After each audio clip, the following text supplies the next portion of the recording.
Yeah, so that's good because one of the things with this being in June, even though it's been a pretty mild spring, it's still really important to get the pool opened up and be able to look at it, bring a water sample into the store because we basically the winterizing chemicals that we put in like October, they start to wear out in March and April depending on the kind of winter that we have. So it's real good when you start getting, in fact, maybe it went a little bit farther this year because what we use is kind of the barometer is when the temperature of the pool water gets above 65 degrees, then stuff starts to grow faster, bacteria and algae. So when you start to check your thermometer when you get in the spring, has anybody checked their temperature recently? What was it? We have a heater for ours, so okay. Mine was sitting at about 73. How about anybody that doesn't have a heater on? Anybody checked it to see what? Yeah, I'm about 64, I think. Are you? Yeah. I kind of wondered because it's been so mild. So we're getting to the point where the chlorine's is going to dissipate faster, and then the pool can turn green. So we definitely want to avoid that.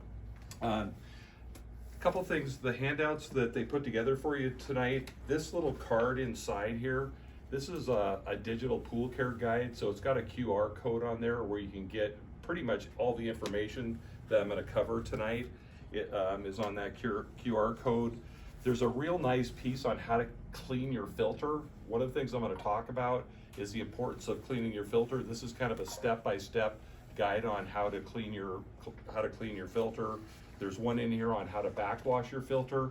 But in fact, let me ask a couple of questions. How many of you have sand filters? Sand. How about you, sir? What kind of filter do you have? I have no idea. I just started working at this property, so. Oh, so that's pretty common with new people. So it'd be important to know. In fact, you'll see some pictures of what the filters look like. You'll probably recognize one and say, "Oh, that's the one I've got." But it's important. We want to make sure we have good filtration. How about your filter? What kind do you have, sir? I've got the sand filter. Oh yeah, the big pot. Okay, everybody's got a sand filter. Everybody use chlorine in their pool? Anybody use anything other than chlorine? Nature 2. Nature 2 with probably a little bit of chlorine, right? Okay, that'll make it easy. This is what I'm going to cover tonight. This will take probably 45 minutes depending on how many questions they have. Because really our whole goal is you guys have a great summer. Water's crystal clear. You could enjoy the pool. This is what I'm going to cover. I'm going to talk a little bit about the pool and spa house and the BioGuard products. The importance of what we call the 5 keys to pool care. The importance of water balance, the different pool care. Since everybody's using chlorine, I'm not going to spend too much time on some of the other options, but there's really kind of 3 ways to treat a pool. You can use chlorine. Some people use a salt water system. Have any of you ever heard of those? You actually put salt in the pool water, run it through an electronic device, and it turns it into chlorine. I'll touch a little bit on that, and a few different tips on how to enhance your pool care program. So a little bit. Are any of you new to the pool and spa house? A little bit. So these guys have been in business a long time, and they have 4 stores here in the Portland area. I've worked with them. I've been with BioGuard for 34 years, and they were a BioGuard dealer before I started with the company. Best people in town. They really are. They know their stuff, and if they don't know the answer, they'll get the answer, and so they really do a good job. They do free computerized water testing, and so definitely take advantage of that. And like I said, they have free computerized water testing that they do here. And if you haven't done this before, they basically give you a recipe of exactly what you need to do, what you need to put in, get the water in perfect shape for the summer. And then they only sell really high performance professional grade products here in the store. As far as the types of pools, it doesn't really matter what type of pool somebody has, whether it's an above ground pool, in-ground pool, residential, commercial, it doesn't really matter. We treat them all the same. The only difference, I think you said you're from a commercial pool, right, an apartment complex. The only difference is you have the health department that's coming out to check you to make sure you're doing things right. The rest of you with residential pools, you are kind of your own health department, right? We want to make sure that the water's safe. In fact, so like when the health department goes to like his pool or any commercial pool, there's 3 things that would get them shut down. If you can't see the bottom of the pool, it's so cloudy you can't see the bottom, that's a drowning risk, that some little kid could fall, or some adult that can't swim could fall in the pool. You wouldn't know they're in there, and they could drown. So it's a drowning risk. That's why the health department doesn't want people, in fact, any of you in here shouldn't let anybody swim if you can't see the bottom of the pool. The other two things are not having enough chlorine in the water and the pH out of balance. So when you get your test kit out or test strips, if the chlorine's too low, the pH isn't in the proper range, nobody gets in the pool until we fix that. Those are kind of the three basic things: clear water, enough chlorine in the water, and the pH needs to be in balance. And it's the same for residential, commercial, above ground, in ground. It really doesn't matter what type of pool it is. And so this is kind of how the pool works. And so you've got obviously a body of water, and you've got some pools, most in-ground pools have a main drain. That's a little deal at the bottom of the pool that's basically a suction fitting that draws the water back to the pump. Most people will have a skimmer. So you have basically two places where the water is drawn back to the pump. Here's our pump that's basically kind of the heart of the pool system. It sucks the water in this side, pushes it into the filter, to the heater if you have one, a chlorinator if you have one, and then back to the pool. It's kind of just a big circle. So you got skimmer, main drain that draws the water back to the pump, filter, heater, chlorinator, and back to the pool, and it just keeps circulating like that. Question? Shows a skimmer on either side of the pool. Is that common? Yeah, the skimmer could be on various places. But opposite each other? Opposite of yeah, they could be like that. Okay. How's yours set up? Both on one side so the water moves across. Yeah, and so it could be, it kind of depends on the preference of the pool builder. Okay. And so as long as we're getting sometimes, because it brings up a good point, where that water comes back in the return inlets, if you have a way to direct, if you have little eyeballs on there that you can direct the water, you want to get kind of a circular pattern to keep the water flowing, because it's real important that we get good water circulation so that we're getting the water cleaned, heated, the chemicals being distributed, so forth. So that's how the pool works. This is a little bit better diagram of the water drawing from the pump, or from the pool back to the pump, filter, heater, chlorinator if you have one, and back to the pool. A couple things that need some attention here. The skimmer, as you can imagine by the name, that skims the surface. So we want to make sure the water level is halfway up the skimmer, and that little gate that's inside there, that's called the skimmer weir gate, kind of bobs up and down. That's what gives kind of the waterfall effect that draws all the debris that's laying on top of the pool, draws it into the skimmer so it gets caught in the skimmer basket. So we want to make sure that little gate inside there is working properly, and keep the skimmer basket clean. If that gets built up with debris, that'll reduce your circulation and filtration. The other thing that needs to be kept clean is on the front. I'll go back to this slide for a second. On the front of the pump, the hair and lint pot, there's a little basket inside there. We want to keep that clean as well, because if that's dirty, that'll reduce circulation and filtration as well. What did you call it, a pump pot? Yeah, the hair and lint pot. That's on the front of the pump. I was going to see if we had a pump handy. Oh, this isn't that heavy. So there's our pump. That's the hair and lint pot. Okay. Does that look familiar?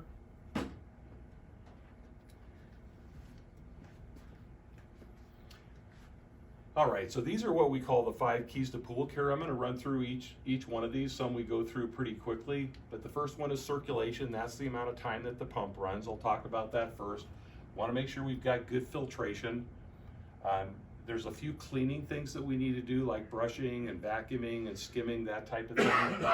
There's some things that we need to test for, some things that I recommend that you have the folks here at the Pool and Spa House test for you. So testing is really important, because that basically tells you if the water is safe for people to get in. If the chlorine level's good, if the pH level's good, we can get in the water, and then we'll talk about the water chemistry.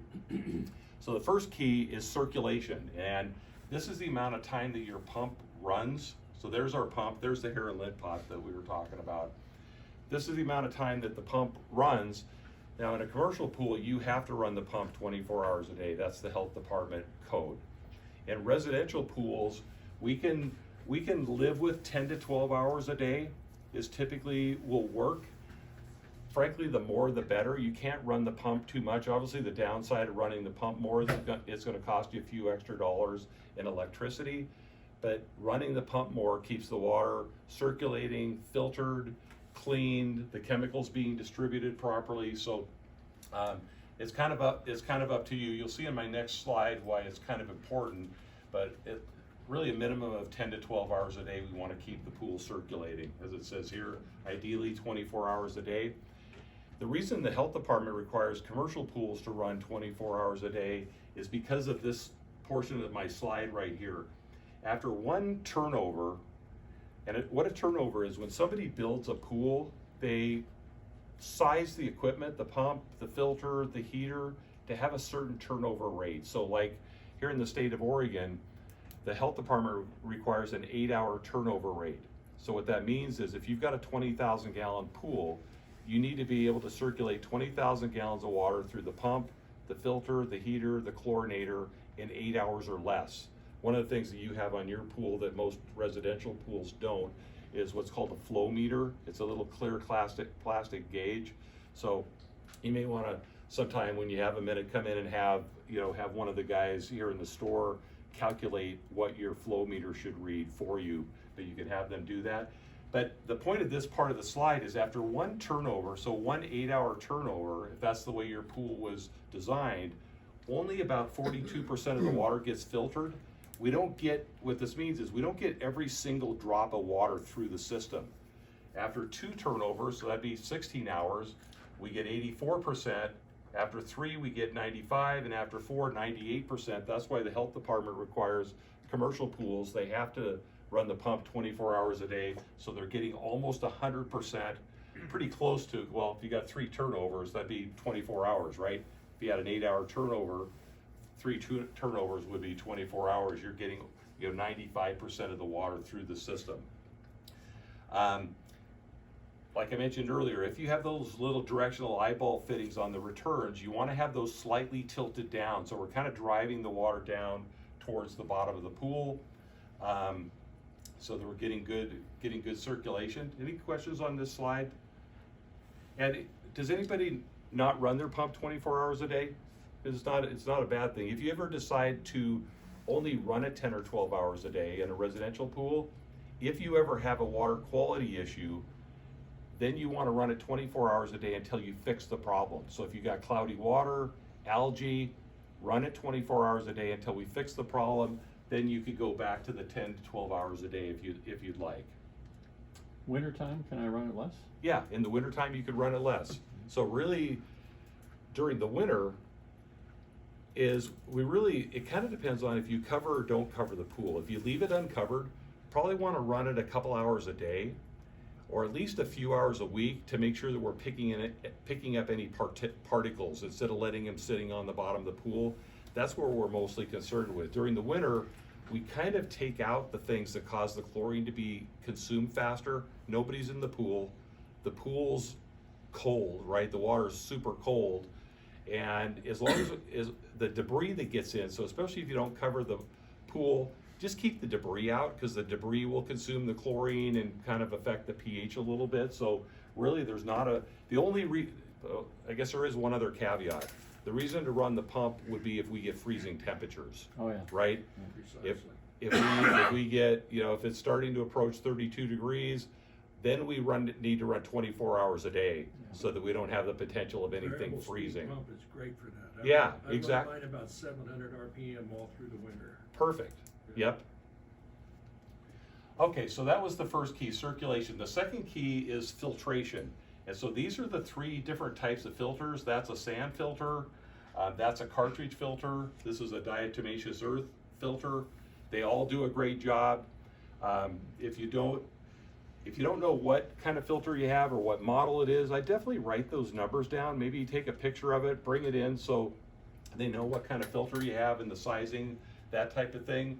Typically, most of the filters we see here in the Northwest are either sand filters or cartridge filters. You see a fair amount of DE filters down in California, but these are 2 the predominant. Pretty simple technology. If it's a cartridge filter, the water just runs through the cartridges. The cartridges pick up the dirt and debris.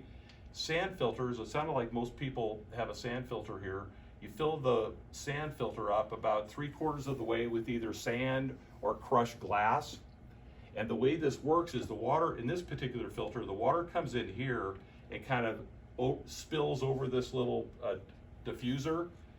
The water kind of drips down over the sand picks up the dirt and debris, the water flows down through the sand, and down here at the bottom of the filter are these little laterals that have slots in them that allow the clean water through but not the sand. So the water goes through those little tubes and back to the pool. Comes down, laterals, back to the pool. What's the one thing we have to do with a sand filter? Backwash. We have to backwash it periodically. And so the frequency that we do that is based on the pressure gauge. So when that pressure gauge goes up about 8 to 10 pounds above the clean pressure, that's when there's too much dirt in there. It's time to backwash it out. So we want to use the pressure gauge as kind of the determining factor. So after you backwash your filter, get it clean, check the pressure gauge, and wherever it is set, in fact, some people will put a little permanent mark there, or some of the pressure gauges have a little dial on them that show you where you can kind of mark where the clean pressure is, and when it goes up 8 or 10 pounds, that's when you backwash and get that dirt and debris out. Some people actually backwash a little bit too frequently, and the filters work better when they're a little bit dirty. So use the pressure gauge as the indication of when to backwash. Yes. How do you know where it's supposed to be out for the clean water mark? So that's kind of the $1 million question. Her question was, how do you know if you're on the right clean cycle? Is all pools are a little bit different. So that clean setting is going to be different. Yours might be 5 pounds. His might be 6 pounds. So it varies. So really you're going to you backwash your filter. I think let's just kind of go through the process a little bit. The way you would backwash a filter, you turn the pump off. You never move the valve, right, when the pump is running. Turn the pump off, put the valve on backwash, run it for a couple of minutes until the water's clean, turn the pump off, put it in the rinse setting, turn the pump back on for about 30 seconds or so, and then turn the pump off and then put it back in the filter cycle. So the one thing that can kind of play in this is some people always ask, how long does the sand or the glass last in there? And I think, Tony, we were talking last night, like three years in a commercial pool, And then 5 in a residential. That's the typical life. And so the way you're going to kind of know is the water's just not staying as clear as it used to be. It is so, but I mean, I'm going to talk about chemically cleaning the sand here or glass here in just a minute, but you know, if you don't have a lot of water quality issues, you're chemically cleaning the sand or the glass periodically, you really should get, 5 years or so in a residential pool. But anybody have a cartridge filter? So no cartridge filters, and I'm guessing no DE filters. Quick question, a lot of times my pressure doesn't increase. I keep watching, it's like, geez, I ought to backwash the pool even though it's not increasing for such a long period of time, but it sounds like that's not necessary. Unless the pressure gauge is bad. I mean, those pressure gauges do go bad, so if you ever turn the pump off and the pressure gauge doesn't go to 0, then it's probably broken. But you know what, you're probably just doing a good job with your maintenance. You're probably not getting a lot of debris into Me? Yeah. Oh, okay. Yeah. and you're probably not getting a lot of debris into the pool, so I'm guessing the water's staying clear. Yeah. Yeah, so you're doing a good job. There are some chemicals that we can use that help the filter work better. Water clarifiers or products like this pool juice phosphate remover. The way these water clarifiers work is, in fact, the way you know if something like this might help you a little bit from a clarity standpoint, if you've got an in-ground pool with a light in it, and you turn the light on at night, and you see like a lot of little floating fuzzies in the water, it's not crystal clear, using a product like this can help with that as well. This does a couple other things that I'll talk about later, but this is kind of our main water clarifying aid to help keep the water super duper clear. This could be added on a weekly basis. A couple other things as far as the filtration. If you get a lot of fine debris in the pool, little pine needles, really fine debris that tends to go right through the skimmer basket, get caught in the hair and lint pot, you can put what's called a skimmer. This is a little skimmer sock you can put on the skimmer basket that just filters a lot finer, so that stuff doesn't blow through the skimmer basket, go into the hair and lint pot, go into the filter. This can be kind of a super duper pre-filter. The other thing that we need to do is we need to periodically chemically clean the sand. Since everybody's got a sand filter in here, we need to chemically clean the sand. We recommend twice a season. So like in mid-July, and then when you winterize the pool. If you didn't chemically clean your sand last fall, I definitely recommend doing it now here in the spring. And it's a pretty simple process. The product that we typically use in this area is called Strip Quick. This is basically shampoos the sand. And the way you do this is you turn the pump off, you put the filter in the backwash position, and then, in fact, there's instructions in here, right, Tony? There's instructions on how to do this, but I'll just give you kind of a brief overview. Turn the pump off, put the filter in the backwash position, you pour the Strip Quick into the pump pot, the hair and lint pot, put the lid back on, and then you turn the pump on just for a few seconds. And that moves this cleaner from the pump into the filter, then you shut the pump off. So all we've done is we've used the pump to push this into the filter. We shut it off, let it sit in there for a couple of hours, and then we backwash it out. So we've let that Strip Quick sit in there for a couple hours and degrease the sand, like I said, shampoo the sand, and then we backwash it out. You want to make sure you get this backwashed out pretty well. If you get any of it into the pool, it'll cause kind of a bubble bath effect with foaming, which you probably don't want. So you want to make sure you get that backwashed out real thoroughly. So when you backwash, make sure there's no sudsing. So do you wanna close the filter once it's in there? Yeah, if you, yep, you would want to close the it filter. Yep, So that it doesn't run out to drain. right? exactly, Right. yep. So that was filtration. The next thing is the cleaning part, and this is probably the least fun part of owning a pool, but a necessary part is cleaning, the general housekeeping cleaning of the pool. This is like vacuuming the pool. We recommend doing that as needed. Got debris on the bottom of the pool, vacuum.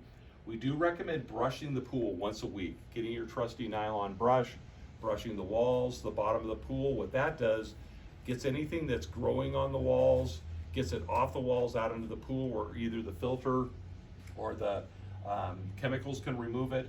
Skimming, kind of common sense. You've got stuff floating on the surface, get your skimmer net out, get that stuff out of there. A couple of reasons for this. Obviously it looks better when it's clean, but the more dirt, debris that's in the pool, the more chlorine you're going to consume. So really the things that cause faster chlorine consumption, the warmer you keep the water, people in the pool, debris in the pool, and sunlight to some extent will cause the chlorine to dissipate faster. A couple other things that we can do, if you were to still have a winter cover on your pool, we can clean that with a product called Stowaway. And if you get a water line buildup, kind of a ring around the pool, this is a water line cleaner for all surfaces. So vinyl, fiberglass, tile, we can clean that water line. So that, actually one more thing here, there is a device that can make this job a little bit easier, especially the brushing and the vacuuming part. They've got a display over here, actually it's right behind me, of some automatic pool cleaners. I don't know if any of you have an automatic pool cleaner. Crazy good. Yeah, They're amazing. they really do a good job, and they basically, the technology now, they brush and vacuum. So they do it automatically, and it's kind of like having a Zumba for your pool. And so it goes around, goes up the walls, it vacuums, it brushes, and really makes life a lot easier. So Took me a while to get used to throwing something electrical into the pool, but yeah, I bet it I'm did. loving it now. that's Yeah, for sure. yeah, they definitely do a good job. Okay, so then the fourth key is testing. And so, whether you use a test kit, now with your commercial pool, you have to use a test kit. You can't use test strips. Residential pools, you kind of have your choice. You could use test strips or a test kit. And again, the two main tests that you're going to be doing at home should be, at least once a week in a residential pool. I'm sorry for you in your commercial pool, you have to do this 4 times a day. That's just the life in a commercial pool. But in a residential pool, once or twice a week, check the chlorine, check the pH, and then we'd recommend once a month, bring a water sample into Will and his team here at the Pool and Spa House. Have them check the other stuff for you, total alkalinity, calcium hardness, metals in the water, total dissolved solids, all of that kind of stuff. They can check that for you. The stuff that doesn't fluctuate much. Chlorine fluctuates, pH fluctuates. The other things I'm going to talk about in a minute, they really don't fluctuate that much. A couple things about the testing devices. These test strips do have an expiration date on them, so you don't want to use them too far past the expiration date. When you pull a strip out, make sure your fingers aren't wet so we're getting water inside the bottle to ruin the rest of them. How many of you use a test kit? Have used it. Have you? And so it's kind of personal choice. Personally, I like the test kit a little bit better just because I can read the colors a little bit, but frankly, whatever's easiest. And if you're a new pool owner, pool operator, bring your test kit into the store. Will and any of his staff would be glad to show you how to use it and what to do when things are out of whack, because that's probably the most important part. If you test the chlorine and it's low, okay, now what do I do? I need to put how much chlorine in to get the chlorine level up. One of the things that's really important is how many of you are new pool owners or pool operators? A couple of you. So one of the things that's really important is knowing how many gallons of water you have in the pool, because all the dosages that we're doing are based on gallonage. So if you don't know, or if you're not 100% sure, bring the dimensions of your pool in, and they can calculate it real easy on the computer here. They just need to know the shape, length, width, shallow end depth, and deep end depth, and they can calculate the volume very, very, very accurately. On the test kits, these liquid test reagents, those have a 1-year shelf life, so you'd want to replace those annually as well. And then they'll, if you bring a water sample in, Will and his staff, they will do computerized water testing with a device like this. This is called a Smart Lab. They also have a very sophisticated piece of equipment down here called the Demand 30, where sometimes, occasionally, we'll run into a pool that has what's called a chlorine demand, where you can't seem to hold chlorine in the water. They can run this test. It'll tell you how much chlorine it'll take to satisfy the demand. Okay, so let's dig into the water chemistry portion. So we kind of divide it up in two sections: water balance, and then the different pool care programs that you can use, like chlorine. So the first one is water balance, and the three main components are pH, total alkalinity, and calcium hardness. The most important one is by far pH. Anybody remember from last year, where do we need to keep the pH? You remember the number? 7.4. Yeah, 7.4 to 7.6. That's kind of the sweet spot. It's kind of a reddish color if you're using a test kit. Even on the test strips, it's kind of a pinkish red color. That's what we're looking for. Some of you may remember from school, the pH scale tells us if the water is either acidic or basic. pH, if it's below 7, it's acidic. If it's above 7, it's basic. And so we want pool water slightly to the basic side. So that's the one we really want to concentrate on. These other two right here, once we get those in balance, they stay pretty stable. These are different mineral content that's in the water. So they'll test this very accurately for you here in the store. The other thing that they'll test is what's called total dissolved solids. This is a little black meter they use in the lab. This basically tells us how old the water is. And sometimes they may actually recommend doing a partial drain of your pool if there's a lot of total dissolved solids in the water. So they'll run that test for you as well. But again, this is the one that we're going to concentrate on. The reason the water balance is so important is really these four things right here. The first one is swimmer comfort. The tissue in our eyes has a pH of around 7.5. So if the pH is very far out of that range, you may go get in the pool and go back in the house and look in the mirror and your eyes look like road maps because they're all bloodshot. That could be the pH being out of balance. Also, it can cause sometimes a little bit of a skin rash if the pH is too out of balance. Equipment longevity, pool surface longevity is what happens is if the pH is low, the water is aggressive, it's corrosive. If the pH is high, it's scale forming. So on my slide here, this is the inside of a gas pool heater that's made out of copper. And the pH got super low in this pool, and it ate a hole right through the copper heat exchanger. And this is probably the most expensive part on the gas pool heater. And what is it, Tony? $1,000? $2,000 to replace that. And even if it's under warranty, that's kind of self-inflicted damage by not maintaining good water chemistry. So it's real important to the life of the equipment.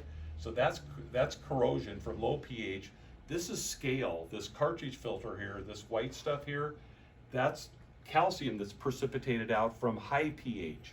So high pH causes a buildup, low pH causes corrosion. And this can happen on the surface of your pool as well. You can get kind of a sandpaper feel to the walls of the pool, or we can etch the plaster if you have a plaster pool. If you have a vinyl pool, low pH can pull the plasticizers out of the vinyl. So we definitely want to avoid that. Water balance can also affect the water clarity. Is if we get high pH again causes calcium to precipitate out that becomes visible and can cloud the water. So high pH can cause cloudy water. And then the fourth reason is chlorine effectiveness. Chlorine works best when the pH is in that 7.4 to 7.6 range. What happens is the lower the pH, the faster it dissipates, and we can be wasting chlorine. The higher the pH is, the less active it is, and it won't kill bacteria effectively. So like here in the state of Oregon, if the pH is ever above 7.8, the health department requires you to shut the pool down, get the pH down, and then people can get in the pool. It's that important to keep the pH in the proper range. And people always ask us, I get my pH perfect, why is it out of balance in a couple of days? It's really everything that goes into the pool can affect the pH. Rain, body oils, algae, other swimmer waste, really the different chemicals that we use, all of those can affect the pH. That's why you have to test it every day. Residential pools should be testing it at least once a week. And one of the ways that we can help minimize that fluctuation is by maintaining what's called total alkalinity. This is certain minerals that are in the water that buffer the pH so it doesn't fluctuate as much. And so it kind of protects the pH. And so when the guys here in the store test the total alkalinity, they're testing certain minerals that are in the water. And our water, pretty much in Western Oregon, Western Washington, is very soft. We don't have a lot of mineral content in it. That's why we don't have to put water softeners on our homes, that type of thing. But it's a little bit too soft for swimming pools.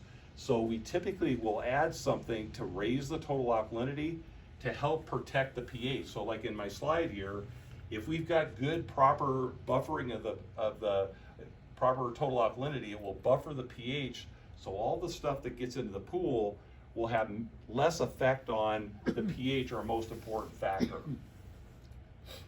So pretty simple. If you test your pH and it's high, we add what's called low and slow. It's basically an acidic product that brings the pH down. If your pH is low, we add Balance Pack 200, which is a product that has a high pH. Add that directly to the pool. If you look at the back of the bag, it'll tell you how much to add based on the gallonage of your pool and how low your pH was. Or if it's high, it'll tell you how much to add of low and slow based on the gallonage of your pool. You add it directly to the pool, not through the skimmer, allow it to circulate for a half an hour, and then boom, people can get in the pool. It's that easy to make a pH adjustment. If you need to raise your total alkalinity, we're gonna add what's called Balance Pack 100, which is a total alkalinity increasing chemical. This is pretty common where we add a fair amount of this at the beginning of the season. We've got rainwater that's gotten into the pool over the winter. Maybe you had to add a little bit, top off the pool with a little bit of tap water.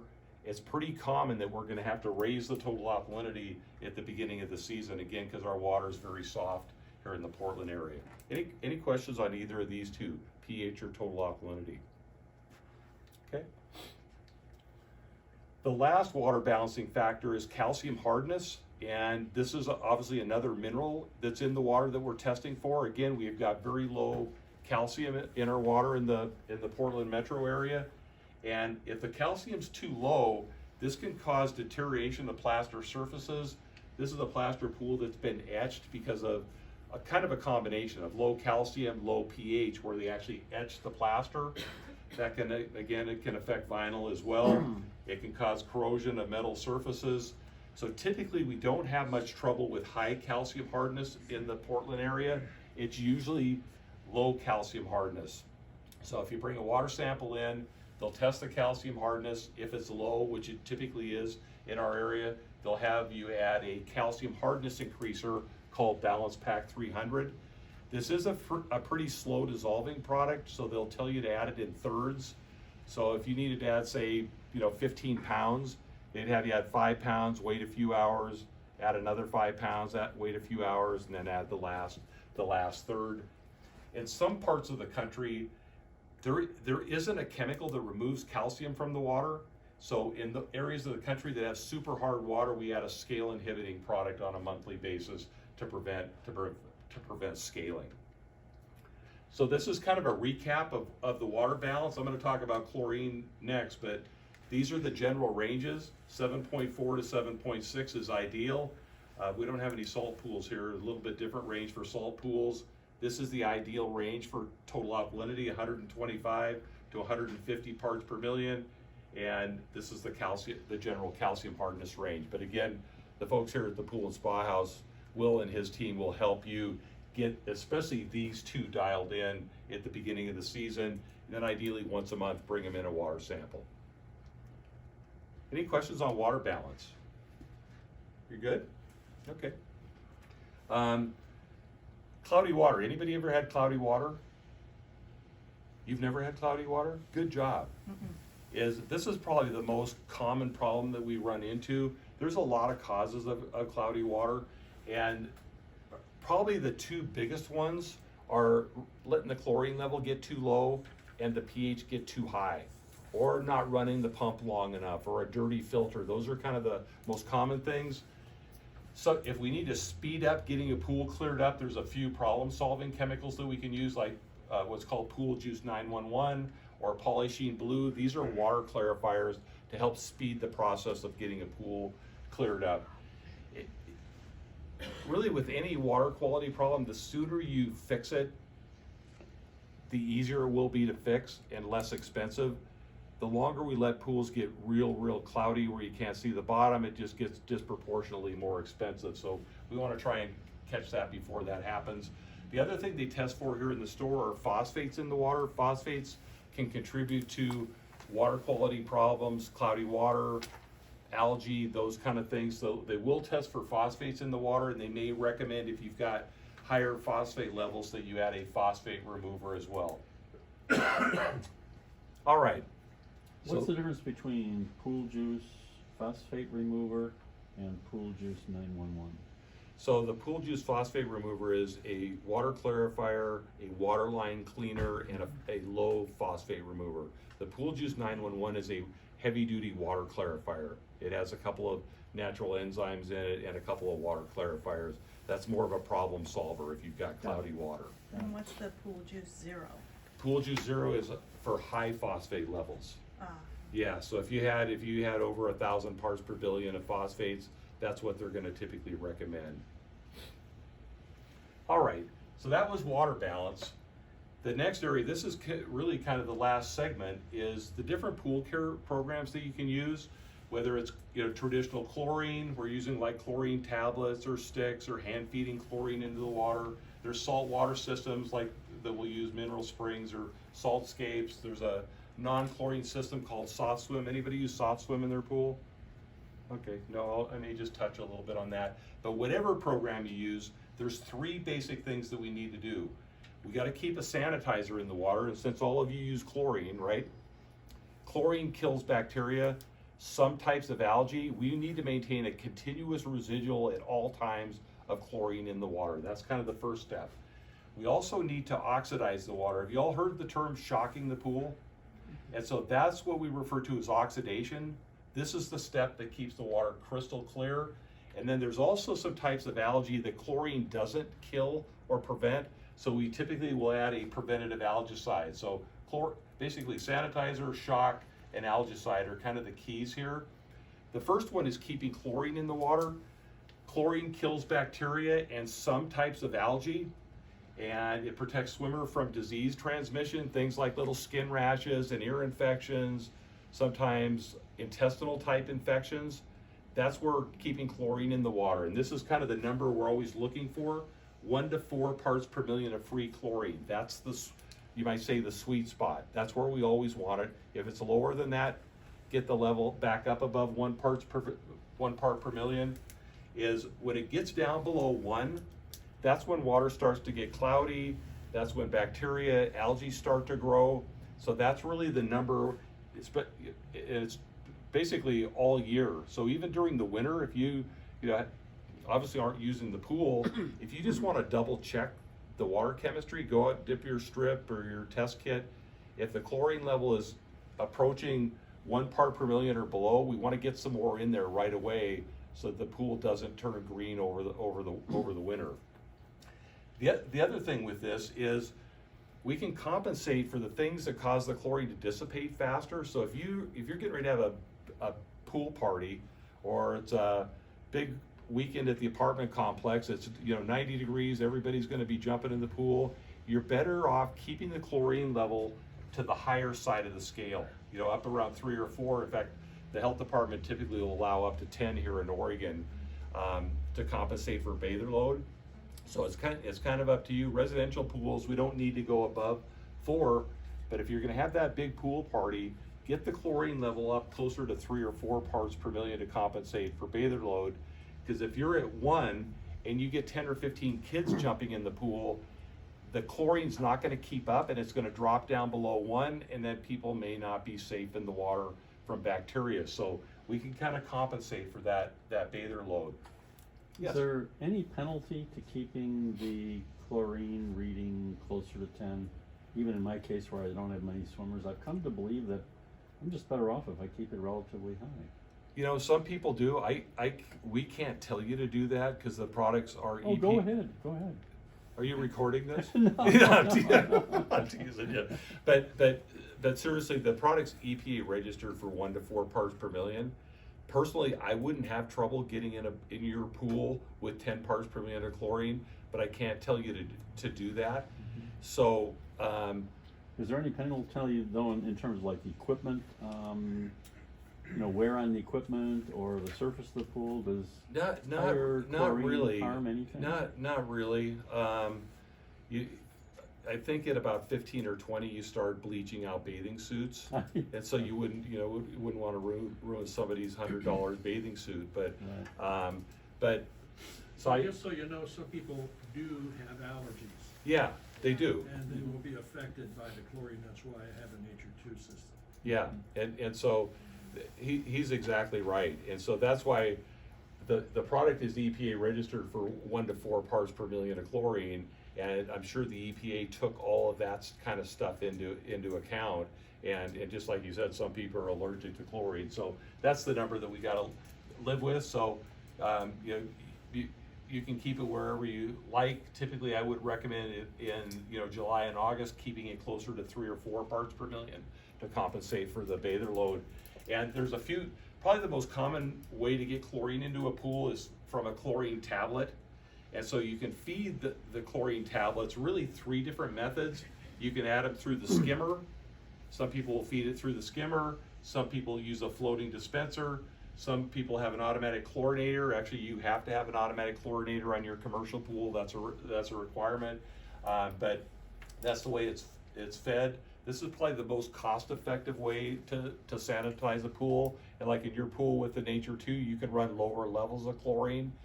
Because you've got basically a mineral device that puts silver and copper in the water that help act as a supplemental sanitizer to chlorine. And from a standpoint of how much you use, so the tablets weigh 8 ounces. So 2 of them obviously make a pound. Typical consumption is 1 pound or 2 tablets per 10,000 gallons of water per week.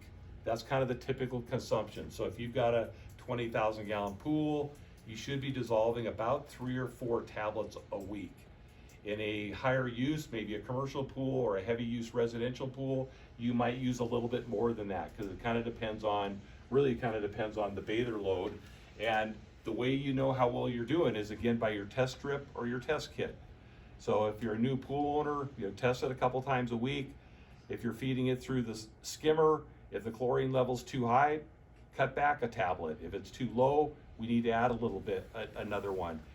This is a little bit of a trial and error, and then just be aware as the warmer the weather gets, the more the pool's being used, the more chlorine that you're going to consume. So you may need to use a little bit more when we get into July and August.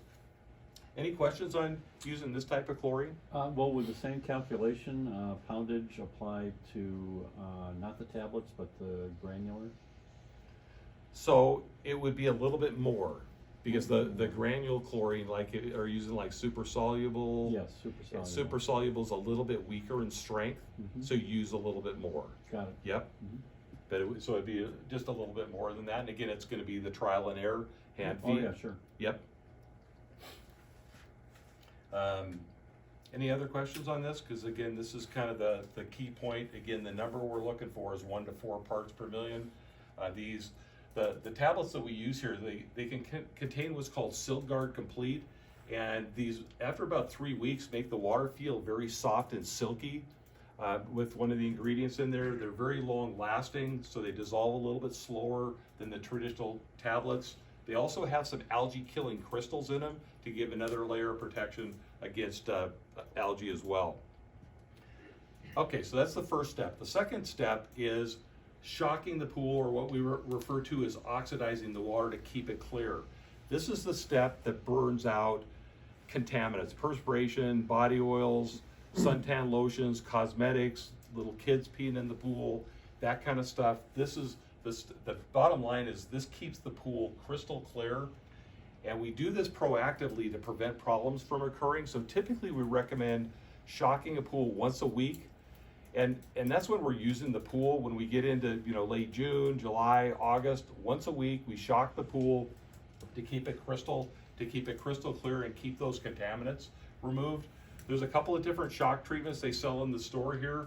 This is typically the one that we're going to recommend. It's called Smart Shock. This is kind of a multi-purpose shock. It is chlorine based, but it also contains some water clarifiers, some non-chlorine shocks, some pH buffers, and another algae killing crystal to help prevent algae as well. It's for all surfaces of pools. Doesn't matter if it's vinyl, fiberglass, plaster, safe for all pool surfaces. And this is the dosage: 1 pound per 12,000 gallons of pool water directly to the pool once a week. So if you got a 20,000 gallon pool, you put in 2 pounds once a week. A lot of times people will do this on Sunday night. If your pool gets most of its usage on the weekend, Sunday night, if you think about it, we're going out to remove the contaminants that people put in all weekend. And that's what this step does, is keeps the pool crystal clear, because we're kind of doing two things. This does have chlorine in it. And so in one of the next slides that I'm going to show, we keep a continuous residual of chlorine in the water, and then periodically we spike the chlorine level up a little bit, where we add a little stronger oxidizer to get rid of those contaminants from the water. One of the things you'll see when they test your water here in the store is they test for 2 different types of chlorine. They test for free chlorine and total chlorine. That tells us, it's a little simple mathematical formula. It tells us how much combined chlorine's in the water. That's what we're trying to avoid by shocking on a regular basis, because what'll happen is, I don't know if you've ever been to a pool that kind of smells kind of a foul chlorine-like odor. That's typically from people not shocking the pool often enough, or if it's an indoor pool, not having good ventilation. But this is the step that will help prevent that from happening. They do have a couple of other shock products here in the store that they may recommend in specific situations. Sometimes if your chlorine level is 0, they may recommend a product called Burnout 73, or if you have really high chlorine and what's called combined chlorine, they may recommend a product called OxySheen. So again, this is designed to be, really, if you do this once a week, you shouldn't ever have to use those other 2 products. And again, this is kind of what I was talking about. We're maintaining chlorine to keep the water sanitized. That's sanitizing is the killing of potentially harmful microorganisms. Oxidation or shocking is the process of changing those components and making them easier to remove from the pool. And then really the third step is keeping some type of a preventative algicide in the pool to prevent algae. Algae's everywhere. It's microscopic plant life, blown, washed, carried into the pool. And what we're trying to do is prevent it from ever occurring. And there's thousands of different types of algae. We group them by color. There's green algae, mustard or yellow algae, or black algae. And so if you ever get algae and come into the store and need help getting rid of it, maybe take a picture of your pool so you can show the team here so they can see how green it is, or if it's mustard algae, because there's some specific treatments that we'll do. Our whole goal though is to prevent it from occurring. And the way we're going to do that is by adding a preventative algicide called Algae Complete. And this will prevent, actually it'll kill and prevent all 3 types of algae. The dosage is 8 ounces per 10,000 gallons at the beginning of the season, and then 1.5 ounces per 10,000 gallons once a week. And this will prevent those 3 types of algae. We'll also, if you ever do get unlucky enough to get algae, we'll also use this along with chlorine to kill the algae as well. And there's the pool juice phosphate remover that I talked about earlier from a clarifying standpoint. This is also recommended as a weekly maintenance from both the clarifying aspect as well as it contains some natural enzymes that break down organic contaminants that tend to make chlorine dissipate a little bit faster. This will help lengthen the life of chlorine in the water. It also has some phosphate remover to help keep those phosphate levels low. So this is designed as a weekly maintenance product as well. So that's kind of the crux of kind of the regular maintenance pool care program, keeping chlorine in the water with the Silguard Complete tablets, shocking once a week with Smart Shock, adding a preventative algicide, and adding the pool juice phosphate remover. That's the typical consumption for a 14-week, 20,000 gallon pool. That's typically how much product you would tend to use during that time frame. And then there is one other product, especially if you've got kids that like to swim underneath the water with their eyes open. This is called Optimizer. This makes the water sparkling clear. It makes it feel really good on people's eyes, and it also helps with the water balance. Does have some properties to add an additional sparkle to the water. And the beauty of this is only a one-time addition. This doesn't dissipate. It doesn't get filtered out. You put this in one time, and it's kind of like the Slick 50 engine treatment for pools, where it just makes the whole pool system work a little bit better. So a recap, kind of what we've covered is run the pump a minimum of 10 to 12 hours a day in a residential pool, ideally 24 hours a day. Clean the pool surfaces regularly. That's brushing, vacuuming. Test the water weekly or daily in a commercial pool. Bring a water sample into the store once a month. If you use a solar blanket or if you have an automatic cover on your pool, we do recommend periodically if you don't use the pool a lot, let the pool breathe. Tends to help with the water balance a little bit. Sometimes when people keep the cover on too long, it tends to make the pH and the alkalinity kind of drift apart, so ventilating the pool can really help with the water balance.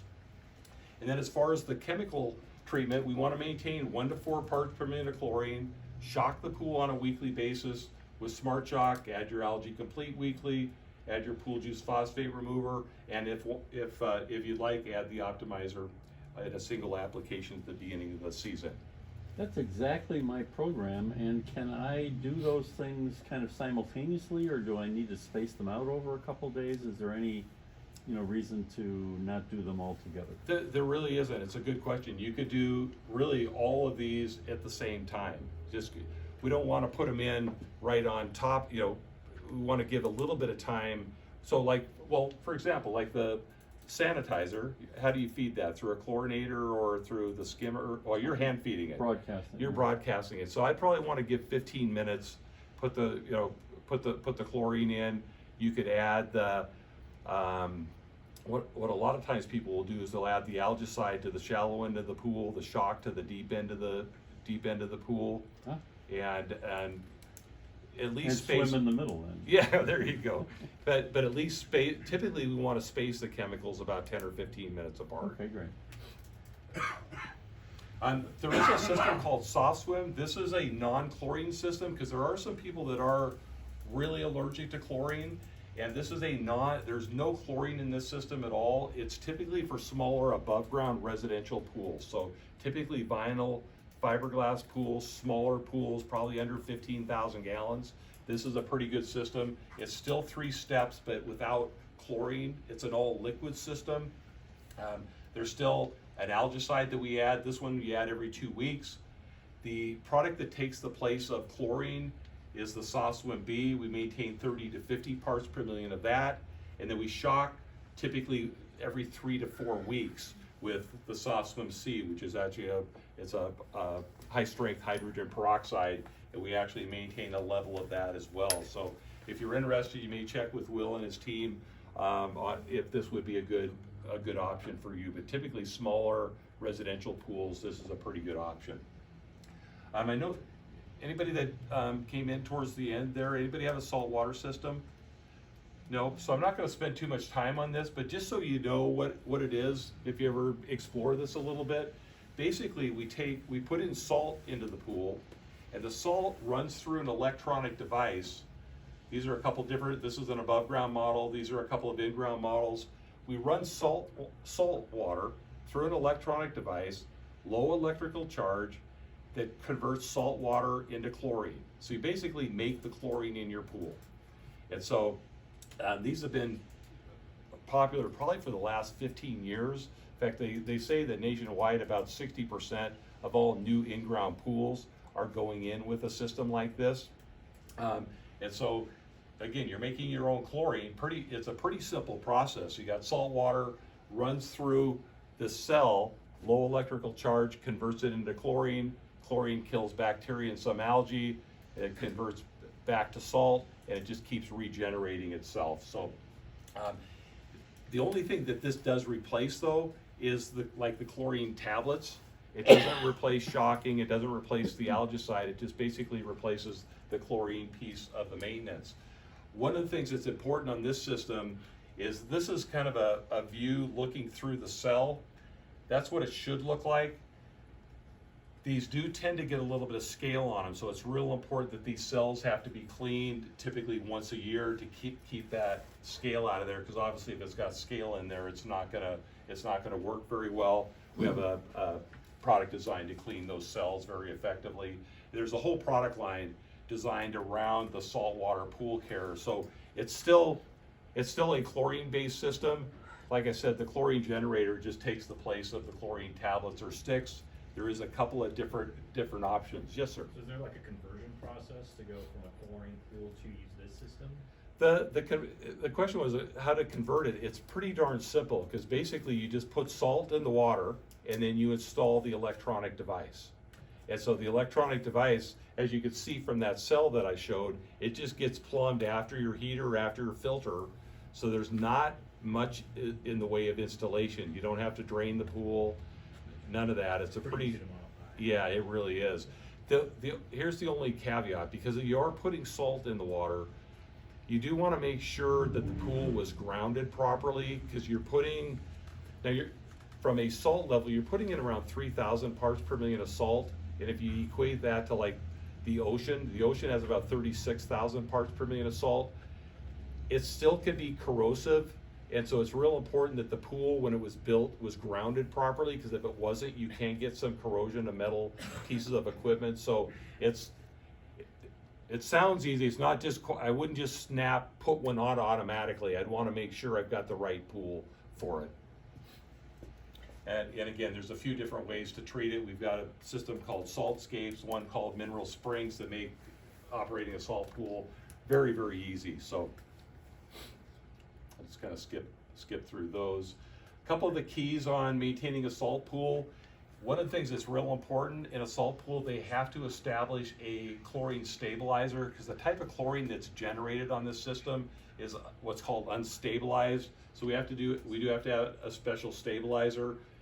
The pH has a tendency to ride high, so it's real important that people keep an eye on their pH and keep an eye on their salt level as well. And typically we'll add some type of a scale inhibitor on a monthly basis as well. I think I mentioned this, one of the things in your book, we do have on the back of this card, there's a QR code that you can download, a pool care guide that could be helpful. Any questions? Yes? For a commercial pool, are you required to fully drain and replace the water at any point? Not that I'm aware of. Her question was, do you ever need to drain the entire water? I guess, I've never, Tony, have you ever heard of the health department requiring that? No. We have to be a little bit careful on ever draining a swimming pool, especially here in the Northwest where we have some water table issues, right? Because if you've got a water table issue, you drain a pool and it's got a water table issue, pools do pop out of the ground. So I have to be real careful about that. I don't know if the health department would ever do that, but if you brought a water sample into the store, they may say, because of your total dissolved solids, maybe you're having some water quality issues, it might be a good idea to drain a couple of feet of water. Have you had somebody tell you to drain the entire pool? No, I was just curious Okay. if that needed to be done. Yeah. It's a good question, because typically the only time we ever drain an entire swimming pool is if it needs to be resurfaced. So if it's a vinyl liner we need to replace, if it's a plaster pool that needs to be resurfaced, that's typically the only time we drain and refill. Especially since all of you have sand filters, you're getting a fair amount of dilution, right? Because you're backwashing periodically. We get rain. Typically there's not a big, and most of you I'm sure have seasonal pools, so you're not using the pool year round. Very seldom do we ever need to drain an entire swimming pool. Any other questions? Painting it? Painting it, yeah. Obviously, if you got to paint the pool, you got to drain it. Yep. Tony, Will, yes. Is there a recommendation for like how often that should, like resurfacing or repainting a pool? You know what? It really varies on how well the surface was done the first time. I mean, I've heard plaster surfaces lasting 15 years.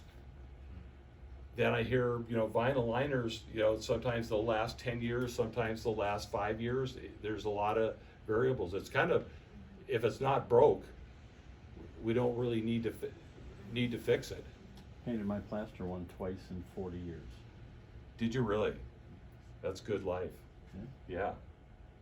Tony, Will, anything you'd like to add? Well, thank you, Randy. You're welcome. You bet. I just had a few more kind of closing Yeah. statements, wedge in here a little bit. Thank you guys for showing up. It means a lot to us to get this interaction with you guys. It means that we're doing things right and we're getting things going. We're excited for this summer. I've got a great staff, Evan, Brody, and Max in the back there. Tony's always here helping. We've got great resources like Randy again. If I didn't mention it, my name's Will. I'm the retail manager here. Thank you guys for showing up. We're gonna hang out a little bit. If you guys have questions, you wanna talk with Randy or Tony or myself one-on-one, pick up any chemicals you might need, hang out a little bit, have some refreshments, and have a good night. Thanks for doing this, Will. No problem. Thank you guys.